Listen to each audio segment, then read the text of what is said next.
ভারতের নোটবন্দি কবে হয়েছিল? তো উত্তর হবে 8ই নভেম্বর 2016 তারিখে।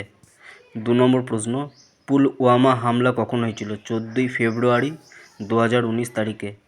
3 নম্বর প্রশ্ন, জম্মু ও কাশ্মীর থেকে 370 ধারা কবে বাতিল করা হয়েছিল? উত্তর হবে 5ই আগস্ট 2019 তারিখে।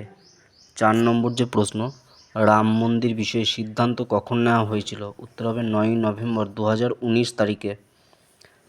বিশ্বে প্রথম করোনা রোগী কখন এবং কোথায় পাওয়া গিয়েছিল? 17ই নভেম্বর 2019 তারিখে চীনে। ভারতে প্রথম করোনা রোগী কোথায় পাওয়া গিয়েছিল? উত্তর হবে 30শে জানুয়ারি 2020 তারিখে কেরলায়। ভারতের প্রথম গণকারফিউ কবে জারি করা হয়েছিল? উত্তর হবে 22শে মার্চ 2020 সালে। ভারত চীন বিরোধ কখন সংগঠিত হয়েছিল? উত্তর 17ই জুন 2020। 9 নম্বর প্রশ্ন, রাম মন্দিরের পূজা কখন করা হয়েছিল? উত্তর হবে 5ই আগস্ট 2020 তারিখে। অযোধ্যা কোন নদীর তীরে অবস্থিত?